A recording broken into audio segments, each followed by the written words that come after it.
Okay. You should see my screen. Hopefully it's full size. Yep. Oh, Yep. great. It worked. Love it when it works right. Okay, now that everything works, let's get to it. First, a word from our sponsor. Most of you guys know, but who's this guy talking? I'm a recovering automotive engineer in the Detroit suburbs, somebody who enjoys all genres of photography, someone who enjoys travel, and someone that enjoys teaching. Um, Combining those, I lead photo workshops around the world. And you can contact me with questions or whatever through my email on my website. Okay, with those pesky sponsors out of the way, let's get on to the subject at hand. Some of you might already, Scott, you don't need us to mute ourselves. if you wish, yeah, if you wish to ask questions, please Okay, I do didn't that. know. Yep, Didn't, yep, I know sometimes they do that to, doesn't seem to be a problem. Okay, never mind. yep. Sorry. Maybe some of you already use PhotoPills, but what is PhotoPills, right? So the developer's idea was that this would be pills that would fix photo headaches. So it's a remedy. Each pill is a remedy for your photographic pains. That's the idea behind the name. I thought it was pretty cute once you know about it. So what kind of things can you plan with PhotoPills? You can plan the direction of moonrise or set over your favorite lighthouse. You can plan for the arch of the Milky Way over another lighthouse. You can shoot the sunset over Chicago from 40 miles away. You can use the augmented reality visualization features to plan for a star trails image. And you can use PhotoPills to calculate long exposures for ND filters from a short-term test or from a short test shot.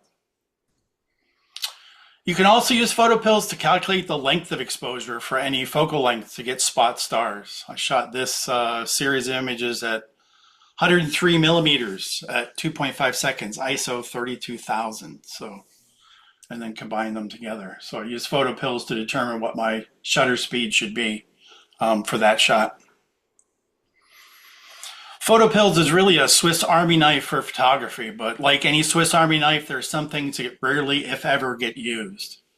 I'm going to run through some of my favorite tools, or in this case, pills or remedies, and show you how to use PhotoPills. So let's dig in. So if you want to follow along with PhotoPills on your phone, feel free. Just don't get too distracted. We have a lot to cover, and I want to have to backtrack and try to problem solve. So when you open up the app, there are basically three menus at the top. Each menu is each menu is selected by tapping on the name. So at the top it says My Stuff, Pills, and Academy, right? And now it's not working. So My Stuff is where you get expired and access your things, your stuff, plans, points of interest, etc. We'll get into that in a few minutes. The pills themselves are in the middle section. There's 16 of them that you can scroll around and see them. It's where you make all the calculation. There's a long list. And then on the right is the Academy. This is where you learn how to use PhotoPills and other photographic teachings. There's a lot of information here. So first, let's talk about the Academy menu. It has all the background information you need for PhotoPills. There's a 200 plus page user guide in there, along with video tutorials that are extremely helpful. How-to articles, how to shoot the moon, how to shoot the Milky Way, all kinds of things from photographers from around the world. Yeah, there's other things, app ratings, team credits, feedback, all that stuff. Really, I've never seen an app with so much information available about how to run it. And it has lots of tools and tips are included with the app. Actually, without even the app, you can access most of these without even having the app. So here are the screens for the user guide, the videos, the how-to articles, and the glossary. There's a lot of information in here. These all link to online articles, and you can access information by going directly to photopills.com in your browser. It's all free. You don't have to buy the app to access any of this information. It's just one really powerful app that's really well documented. There's just a lot of information to wade through. So I'll just hit the highlights of the things that I like to use. So back to the left side of the menu on the My Stuff section, here you can review your saved plans, your points of interest, as well as back them up. There's also a section for submitting your photos to a daily posting on the PhotoPills Instagram page for consideration as one of the best images of the year. And at the bottom, there's a settings page, and let's take a look at that right now. So most of the settings I don't mess with, but I would confirm that the units are correct, either imperial or metric. You can set up your camera in the middle section here. Just preset that so that it knows what kind of camera that you use for other calculations. And then you can set the usage height. That's your height, your eye height, basically. If you want to be ultra precise on altitudes and stuff. So feel free to investigate the others. But like I said, you don't need to change most of them. I just show you where they are. If you ever want the inspiration, go to the awards section to see the PhotoPills photo of the day. You can also follow PhotoPills on Instagram to see these photos daily. This is back in March of 22, and that's my photo of zodiacal light from the Silver Lake sand dunes in Lake Michigan. So I was lucky enough to make PhotoPill of the day for one day. One day. Anyway, so with the easy sections out of the way, we move on to the pills themselves, the remedies for your photographic pains. Again, there are 16 pills. If you swipe the menu up or down, you'll see the second page of 8. So there's a lot of things here, but again, I don't use that many of them. Here's a quick description of all 16 pills. I'll send this out. If you guys want a copy of it, just send me an email. I can drop this to you. But it's just a description of what each one does. We won't be going through each one. Let's use this list for reference. There's really only 3 that I use directly. I use the planner at the top to plan shots, which we'll get into in depth. The exposure calculator I use for long exposures. We'll go through that on one page. And I use the spot star pill to calculate maximum exposure to stop stars from moving or trailing in an image. So others get used indirectly through the planner, the sun, the moon, the field of view, night AR. All these things are linked to other pills. For example, the timer is listed separately, but it's also used in the exposure calculator as well to time out your exposure for an ND filter exposure. So they're kind of double dipping on some of these, but it's good. So what can you do to plan a photo? To me, there's things that fall into 2 different groups. The one on the left are things that you can't control, and the other things you can only do your best to be informed about. So the things that you can control are what PhotoPills can help with.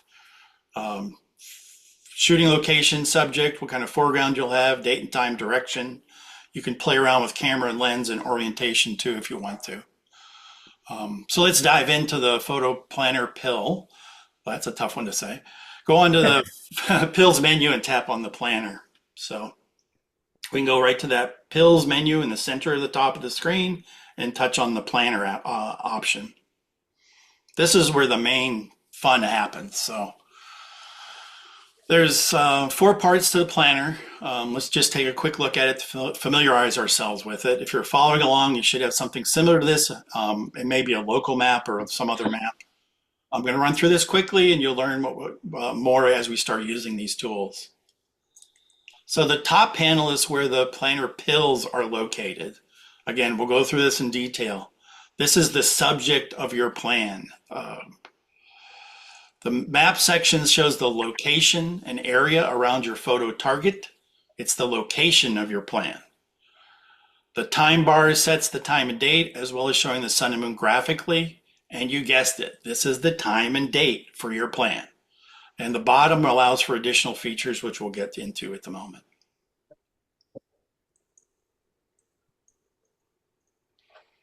Let's start with the map section. If you use Apple Maps, Google Maps on a phone, you should be pretty familiar with most of the operations. Pinch with 2 fingers to zoom out, spread 2 fingers to zoom in, scroll anywhere with 1 finger. Set shooting location by placing the red pin on the map, and the red pin is always the location you are shooting from. The red pin is you. You can lift the red pin by touching it and holding the red pin and then sliding it around to relocate it.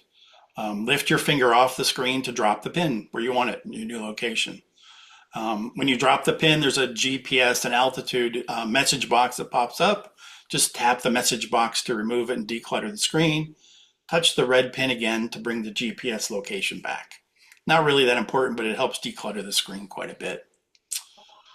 The lines around the screen, the thick yellow line, thick yellow line is the location of sunrise. The thick orange line is the direction of sunset. The thinner yellow line is the current direction of the sun. So as long as it's above the horizon. So sun is always this yellow or orange color.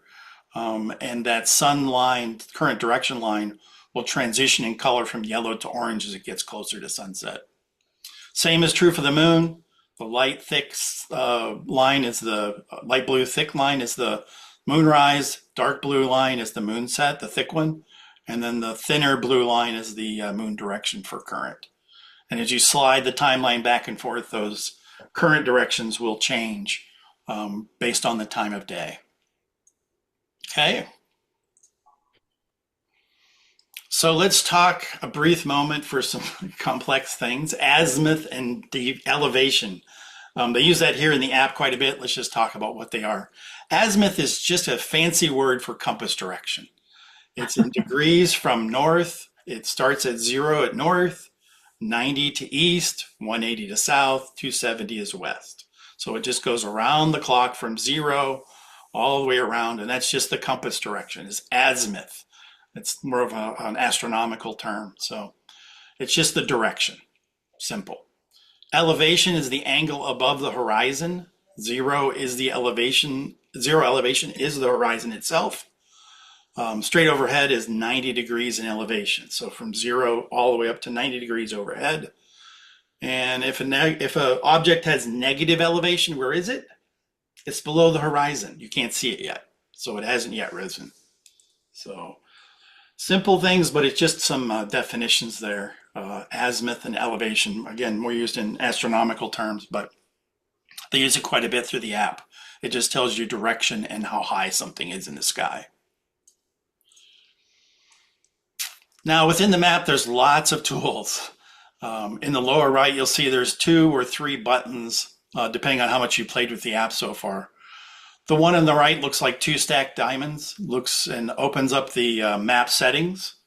So from here, you can set the camera type. You can, based on whether it's drone and aerial mode or all kinds of different things. I don't mess with this a whole lot, to be honest, but you can mess with it and you can always reset it.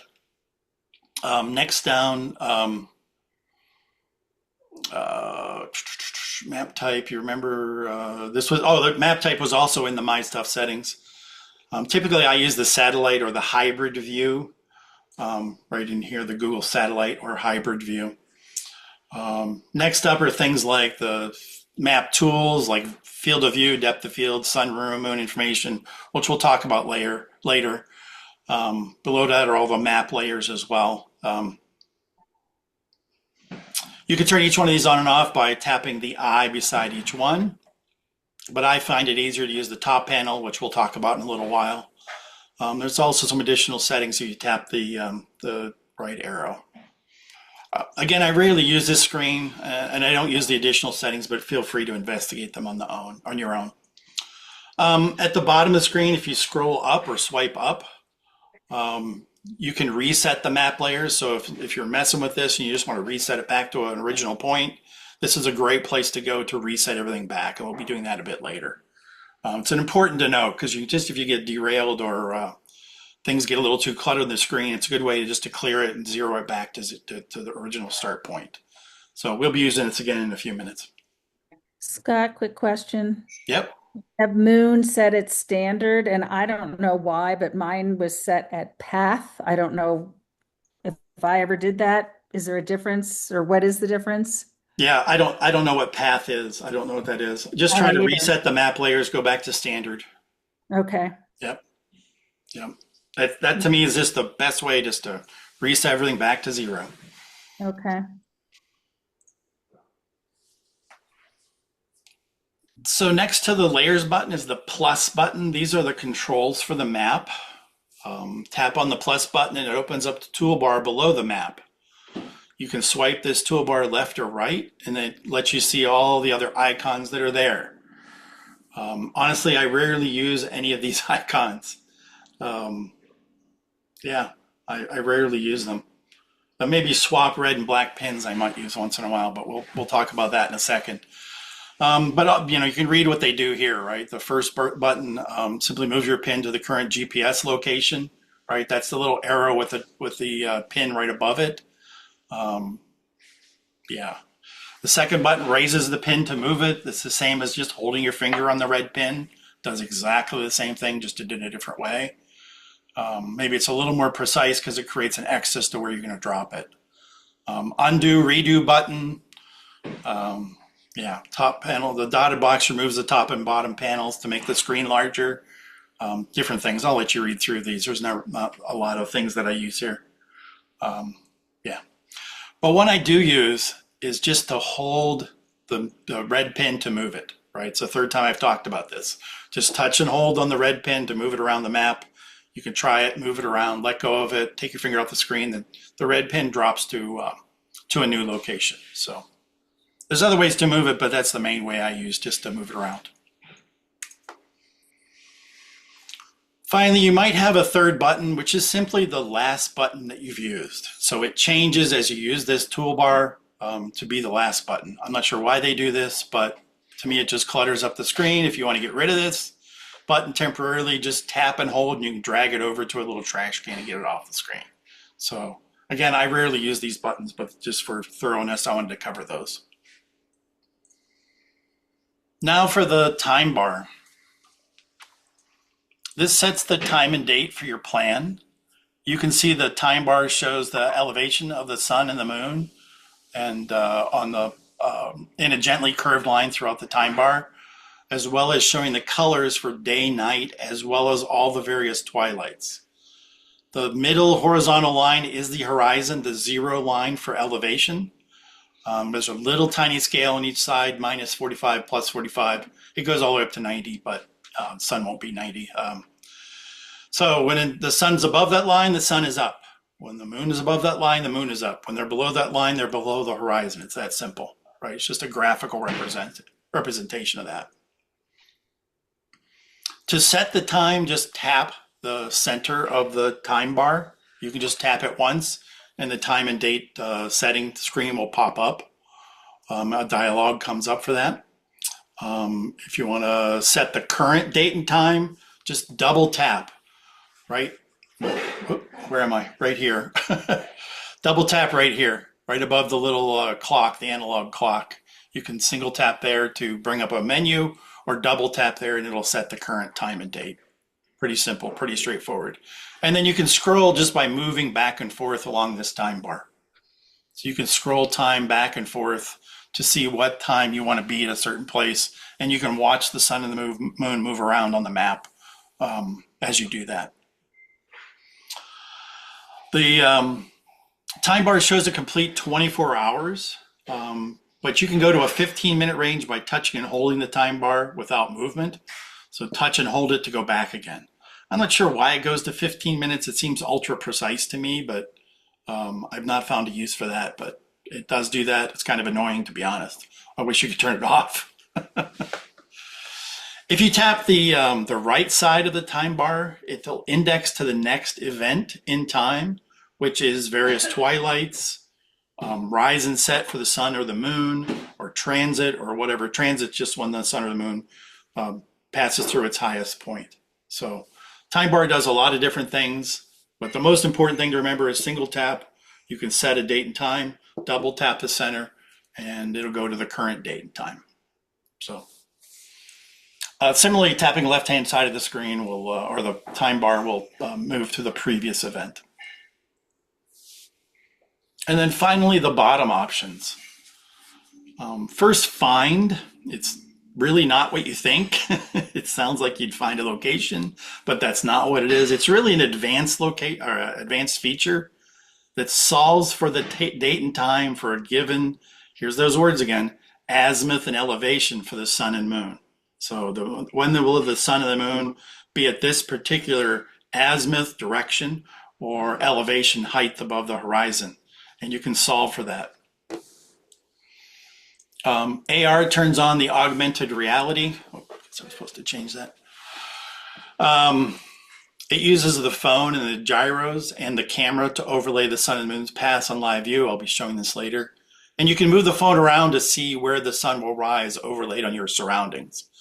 The only downside is it only works at the location you're currently at. You can't use it for a distant location. So it overlays the current visual from the phone, cell phone camera, with the current location of the sun and the moon. It's kind of a neat thing. Night AR is the same or similar, but just covers the night sky. So galactic core, Milky Way on a live image. It's pretty cool to play with.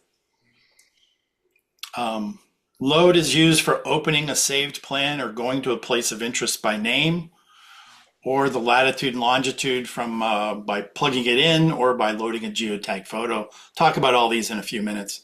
Save is used to save either plans or points of interest.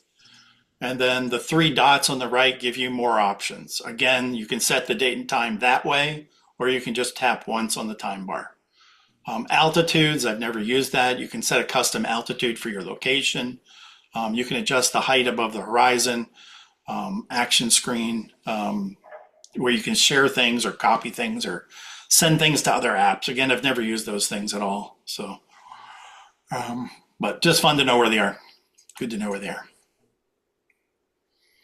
So like I said, Find is a really advanced feature, and I'm going to lose some people here, but just to go along with me, to know that it's an advanced feature. So with this feature, you set up a target subject in the planner. So you set up where your red pin, you want your red pin to be, and you set up where your target is. In this case, it's the black pin, which we'll be talking about later. Then you go to set what date range you want, as well as what azimuth and elevation. Azimuth will come from the planner. Elevation is something you select. And then you can hit that magnifying glass in the upper right, and it will solve for the times and dates when the sun will be at that direction at that altitude. This particular one is from Michigan City to Chicago, which it calculated the azimuth, and I want it near sunrise or sunset, sorry, so the elevation is near zero.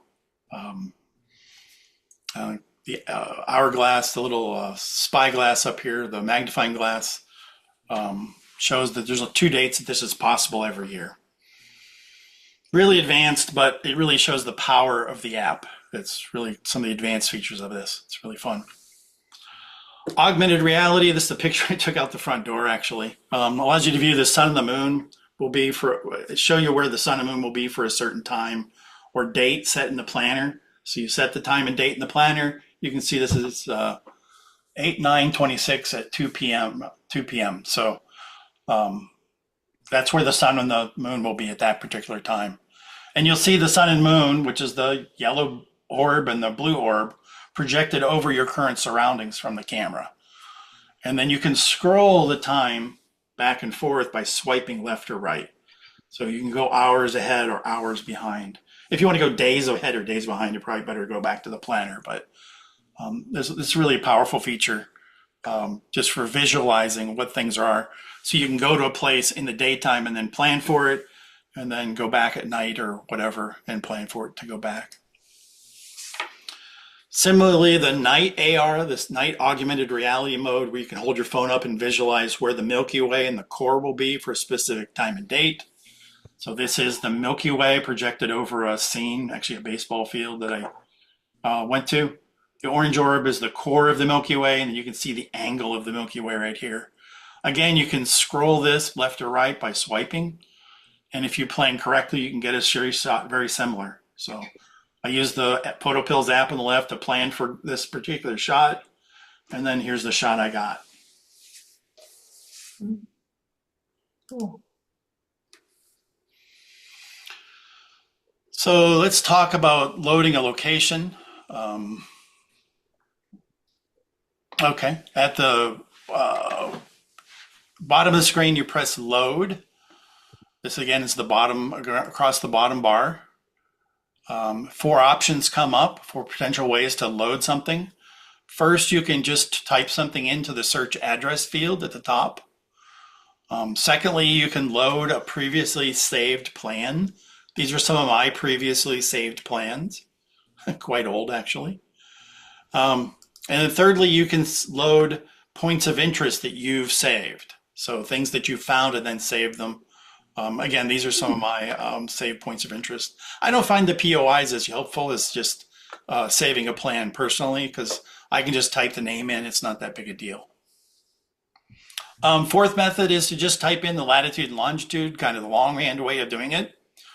And finally, you could actually just load a geotagged photo. So if you've taken a phone or a picture with your camera and your camera is geotag enabled so that it records the location of where the picture was taken, it'll just pull the GPS location from an existing picture. So that's how you load a new location onto it. We'll be using that in a few minutes.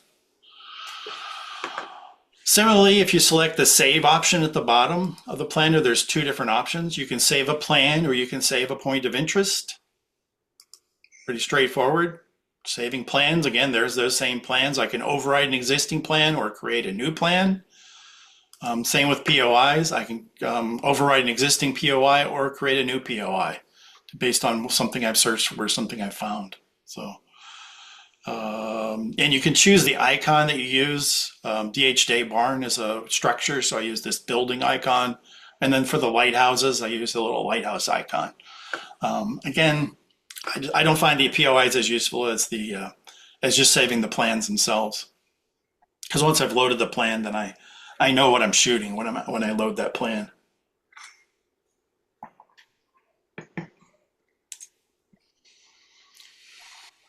So now moving on to the hardest and most helpful part. This just keeps getting deeper and deeper, right? So the top panels are the pills within the planning pills. There's 11 different modes for the planner. So don't worry about all these yet. We'll go through each one. I'm just putting the list here for reference. But you can see there's quite a few of them, quite a few things that you can do. Again, this is the subject of your photograph, right? Is these top panels. If you look just below the planner where that yellow circle is, you'll see a series of dots. The largest dot is the current mode that you're in. So this one looks like it's in the fourth mode or the sun, moon, rise and set position. So you can scroll, you can change the position by just swiping left or right. And we'll just start with the leftmost panel. So with that, swipe to the left or swipe to the right until it won't go any further until we get the leftmost position. And then the leftmost dot will be the largest dot. Pretty simple, straightforward, and it tells you where you are. So here we are, leftmost position is the largest dot. You should have something like this. Now we're just going to reset the screens back to where we were. So double tap the center of the time bar, which does what? It resets the time and date to the current time and date. Now for the map layers button, this double diamond right down here, just like we did with Janet, hit that button, it'll pop up, scroll down to the bottom, and hit the reset map layers. Come on, there we go, reset map layers. You don't have to do this every time, but I just want to make sure when you do this that we're all on the same page and we're all basically starting from the same point. Again, it's just a nice way to reset the app. Hi, Scott. Yeah. What is the blue line for? Which blue line? On the at the bottom, the yellow line and then the blue line. Yeah. Down here in the timeline? Yes. The blue line is the position of the moon, and the yellow line is the position of the sun. I just have the yellow line, so that's why. Oh, okay. Okay. Thank you. Sure thing. Yep. Check that. Yeah, I didn't explain that in the when I was talking about the timeline. So with that out of the way, we can load our first location. Tap the load button, and where it says search address, you can type in Little Sable. And if that doesn't come out, just say Little Sable Lighthouse or something, Little Sable Point Lighthouse. Select that. You touch on that location, and it comes up and you're in that location. Boom, we're there. Now, just for the fun of it, let's put in the height of the lighthouse, which I look to be at 115 feet. You can put that overall height here at the top where it says object height. And what was it? One what? Right here, 115 feet. It'll be on the next page. 115 feet. You should have 115 feet in the shadow calculator. And again, you can watch this video later and play with it if you want to, or you can try to keep along now. So on the left side of the panel, if you touch the red and black bar, oh, come on. There it goes. If you touch that red and black bar, you'll actually turn that pill on and the shadow should appear, but there's no shadow appearing. Why is that? If you look at the timeline, the sun's not up. So with the sun isn't up, there's no shadow. So we'll just scroll the timeline backward and forward until we can actually see this shadow line start to project. So that'll predict where the shadow line will be and the length of the shadow line based on the object height. So that's why it's important to have that object height in this length calculator.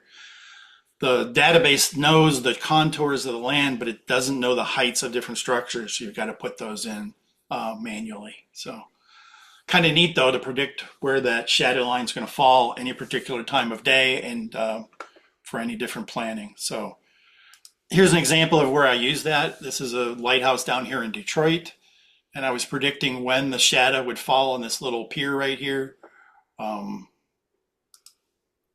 So I just found a time and location where it would happen.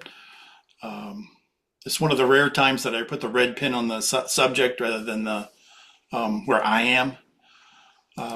Just scrolled back time and date until I found the shadow line. Said I need to stand here at this date and time back in 2018. And that's where I got this shot. Come on. Right, so I'm standing right in the shadow of that lighthouse, right at the very top of the shadow, getting the light almost coming through the lighthouse. It's kind of a neat way to approach. Cool. Super cool. Yeah. Getting back to Little Sable Light, remember you can save this point of interest or the whole plan if you wish to and refer to it in the future. Again, just pop onto the save button, save point of interest, save plan, whatever, save new POI, add the lighthouse symbol, you know, you're all good. And then hit save, upper right corner. So now we can turn that shadow calculator off. You know how to turn it off, right? It's on that left-hand side of the icon in the top panel. So just turn that black and white thing back off. And let's slide the panel one pill to the left. To get the next pill to the right, you can see it's on the second dot here. It tells you where you are within all the panels at the top. So now we're in the black target, or what's called the geodetic pin. That's what they call it. Again, complex name for just 2 pin locations. So how do we turn this on?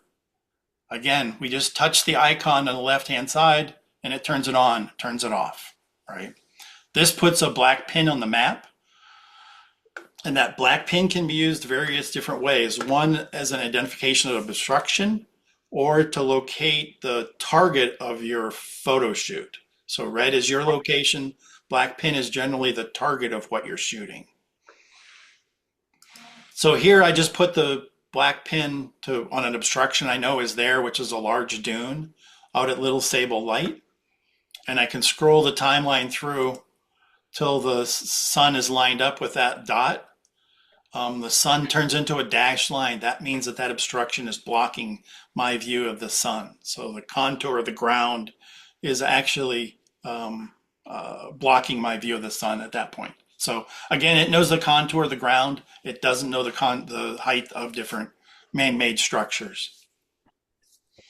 So if you see that dashed line, that means that direction is blocked by something. You won't be able to see the sun or the moon. The other way is the same can be done with the moon. You end up with this dashed blue line, kind of blocks the moon.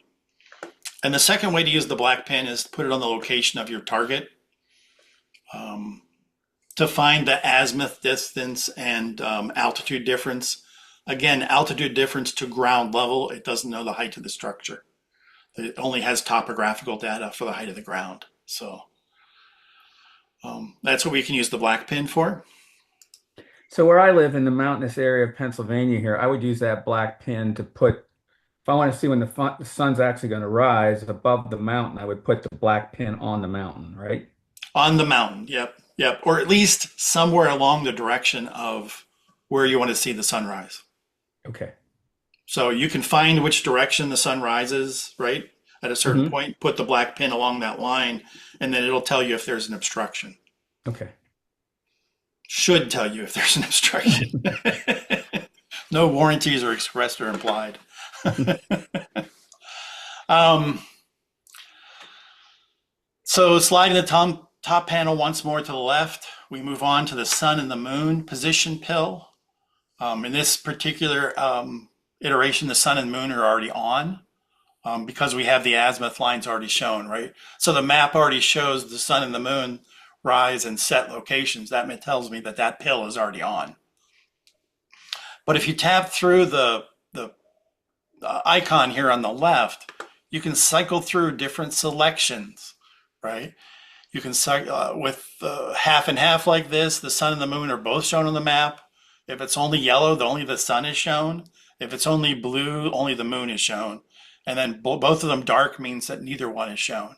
So there's 4 different options for this one. Most of the others are just on or off, but this one's on or off for both sun and or moon. It is hard to get those little dots to move, Scott. No I don't know if it's warranty my expressed fat or fingers or what. I can't get that thing to slide right now. yeah. It takes a little bit of practice. You might have to poke it in little different places at the head of the pin or the X at the bottom. So yeah. And you can see at the top of the screen that the azimuth and elevation are already shown for both the sun and the moon. And then it tells the moon phase and percentage here as well for this particular time, date, and location. Right? It's all calculated for you. The next pill to the right in the top panel shows the sun and moon rise and set times. So here it'll tell you the sun rise time as well as the azimuth or direction, and then the sunset time and azimuth as well. And the same for the moon, right? This pill doesn't turn on or off. But if you tap the icon, it'll move forward to the next quarter moon phase. The new, the quarter, the half, 3/4 are full moon. Double tapping the icon will make it go backward. To me, it's a little confusing, but anyway. Yeah, it's all good. Next pill to the right is number 5, is the Twilights panel. So how do you turn it on and off? Same way, you tap the icon, right? And it'll show you the twilights for the particular time, location, and dates that are in the time bar down at the bottom. And if you scroll way out, you can see where those twilights are. All those different colors, you can see how they extend out through the earth. So what do all these colors mean? There's this illustration here from PhotoPills. When the sun is 6 degrees above the horizon to -4 degrees, it's called golden hour. So this one right here. It's a beautiful golden light for the photos. From 0 to -6 degrees is civil twilight. From -6 to -12 degrees is nautical twilight. From -12 to -18 is astronomical twilight. And then below 18 degrees is what's called night, right? Or astronomical darkness. So the sun's not something that just turns on and off. Of course, it fades through the night. And these are just putting numbers to those particular fadings. Usually I try to use the astronomical darkness to plan for when I'm going to shoot the Milky Way. So I'm getting ready for during astronomical twilight and then waiting till it gets very dark at nighttime. So that's something you can plan for. And the app tells you right here when those times occur, both morning and night. Of course, going opposite directions from night to morning. So Next pill shows the continuation of twilights and kind of shows the time for the blue hour and golden hour. Yeah, you can kind of know when these things are going to happen because it's right before sunset to after sunset, and the same for before or after sunrise. Blue or golden, yeah, it doesn't matter to me. But and you can also see that all in the timeline too, right? You can see all those different twilight colors in the timeline as it transitions from day to night. So finally, we move on to the really fun part, the night sky. Panel number 7, again, scrolling to the left or swiping to the left or scrolling to the right. You can see that dot moves a little bit farther to the right to look at visibility of the galactic core. Tap the icon here to turn it on or off. And to declutter the map, you might want to turn off the sun and moon lines because they won't be up when the galactic core is up. And everyone remembers how to do that. You just swipe back over to the sun and the moon icons and turn them off. Again, it's 4 different positions for that sun and moon icon. Or you can hit the double diamonds down here and turn it off that way. Pull up that screen and use the eye icon to turn those off. With those turned off, it's a little decluttered. The screen's a little more decluttered. And there's 2 real main things that are shown on the screen. Well, 3 really. Well, first, a concentric set of circles, which shows the current elevation of the Milky Way. So when the Milky Way is really close to the red pin, it's almost vertical. You can see it's near this center circle, which is 80 degrees. 90 is directly above the red pin, and then 0 degrees is on the outside. So you can kind of get an idea where the elevation will be for the Milky Way from that visualization. It's kind of neat to scroll this back and forth because the Milky Way will kind of lay over on its side throughout the night, depending on the night. So the largest circles are the low elevations, and the lines step in 10-degree increments into the center being 10 degrees overhead. So how do I get rid of the black pin? What's it again?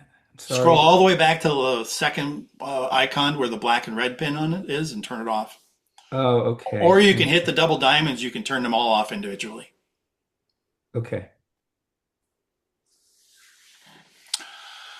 So there's a light gray line and a dark gray line. Sounds very similar, right? Light and dark gray. That's just the Milky Way core rise and the core set.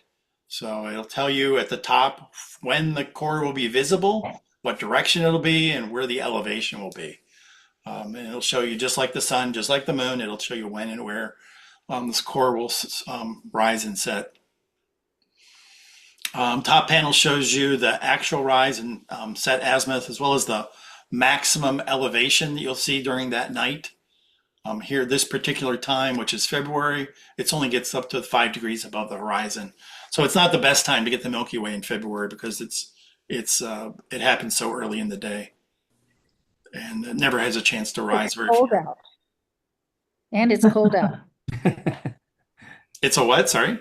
It's cold And out. it's cold out. Yes, well, cold means clear skies. That's a good thing. Generally, clear air, I should say, not clear skies, clear air. So as you slowly scroll the timeline through the night, the Milky Way arch will rotate, and I like how it kind of lays down. Here it is almost completely laid down at the lowest elevation to the north, so there's not going to be any core available, like almost flat to the horizon. But as you scroll the timeline to like 5:20 in the morning, the dots start to get higher in the sky. You know, maybe February wasn't the best example to show. When that largest dot appears, you'll get a white line, and that means the core is actually rising. So that's the current direction of the core. Again, just like the sun and the moon, right? There's a rise, a set, and a current position. Come on. At 6:22 in the morning, the screen color starts to change because the twilight is approaching, right? Well, you're actually in the twilight. That's why this Milky Way core is only visible till 6:21 in the morning, because at 6:22 it starts to be twilight.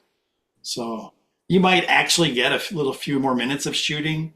The sky doesn't change that abruptly, but it's something to think about.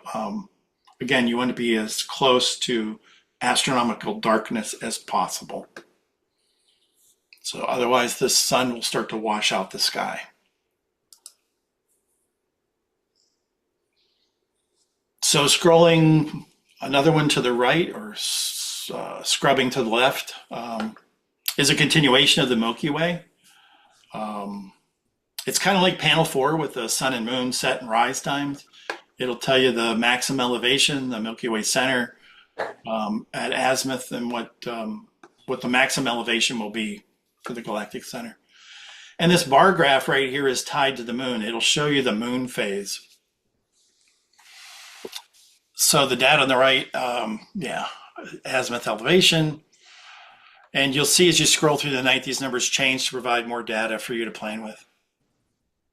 Now, if you want to, you can flip back and turn that black pin back on to use as a location to shoot at, and set it right now on the lighthouse. We're still at Little Sable Point. I'm over here on a dune, and I'm pointing toward the lighthouse, right? So I can see the arch of the Milky Way should be right over the lighthouse at about, this is 90, 80, 70, 60, 50, about 45 degrees above the sky. So using those 10-degree lines.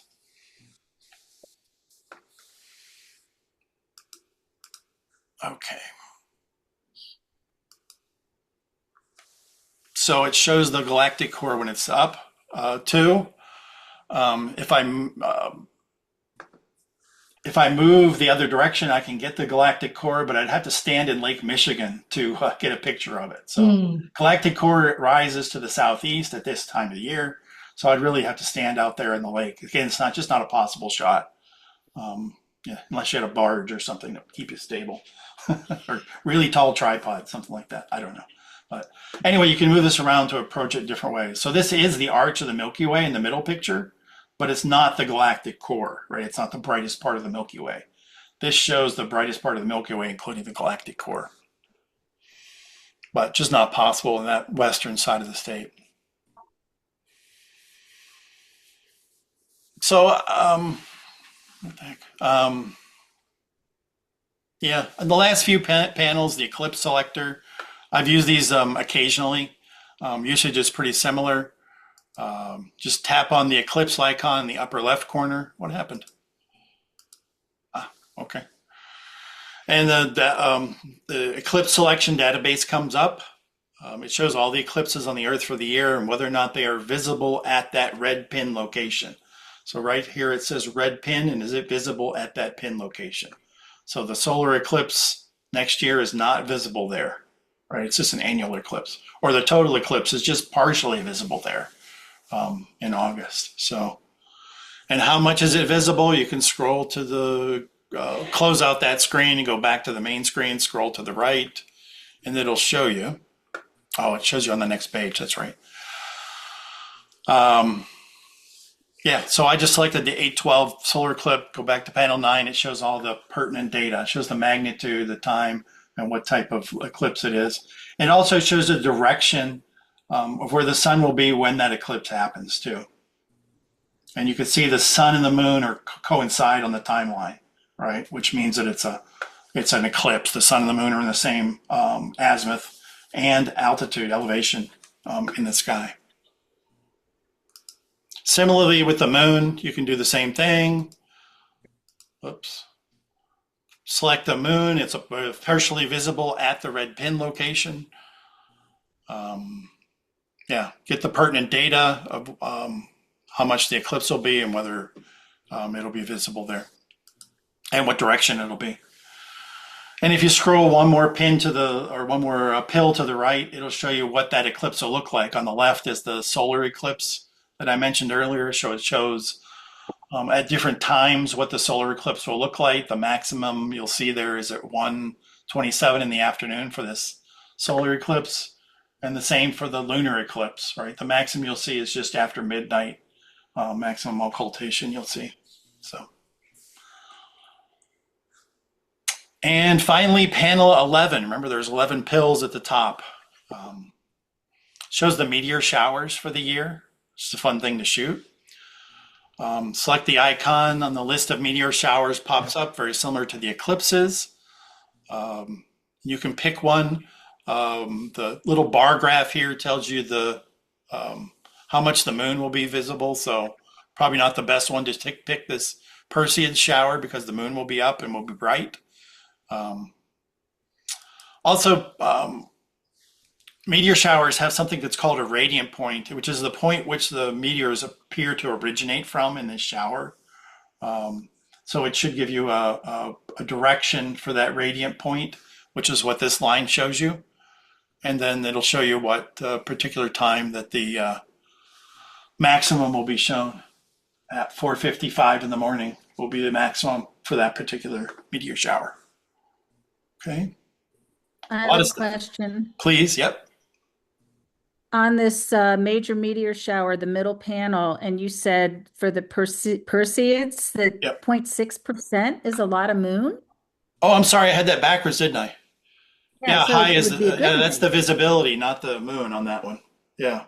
Okay, so that The would be a other good on the night. other pill, it's used backwards. On the other pill, the height tells you how much the moon eclipses things or overrules things. So, yeah, my mistake. Well, Sorry. Thanks.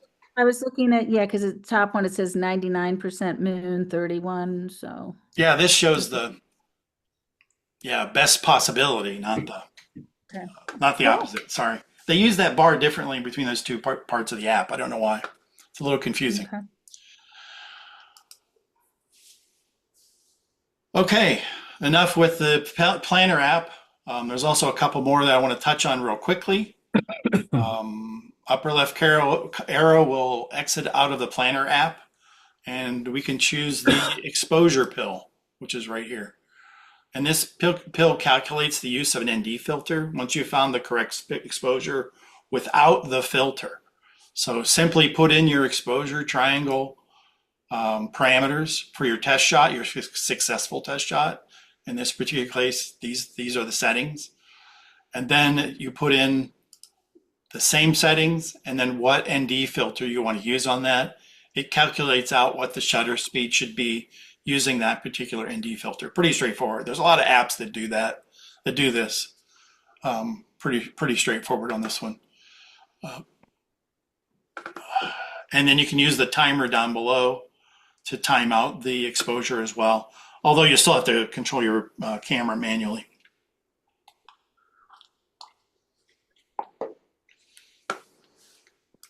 And then finally, spot stars.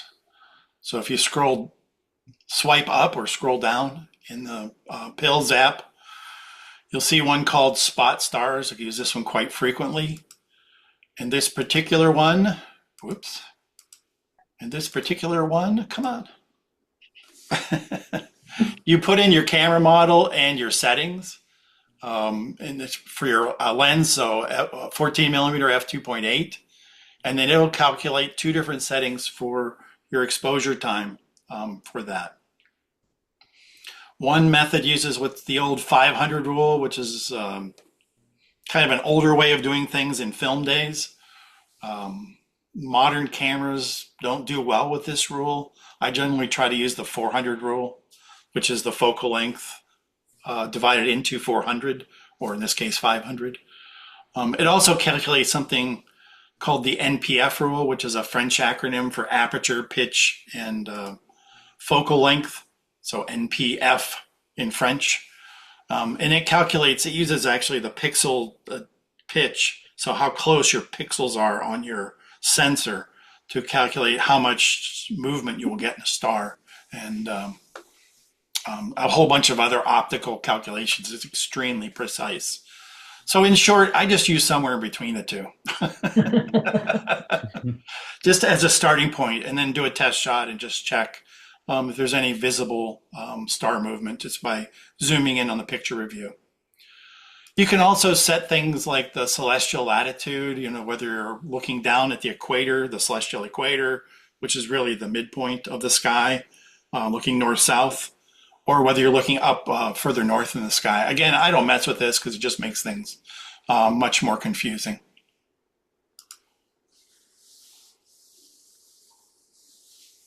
If you change the focal length, of course, your shutter time will change.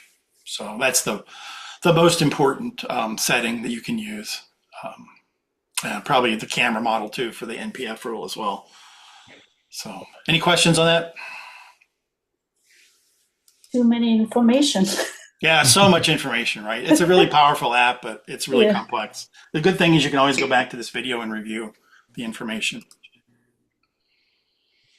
So that was just a real quick overview, but hopefully with what you've learned today, you should be able to plan shots like these: sunrise, sunset, star trails, Milky Way, moonrise, moonset, all those sorts of things. These are all around, mostly around Detroit, Michigan. Oh, Wow. well, not That's the where you waterfall, and not that either. That's in Africa. Close.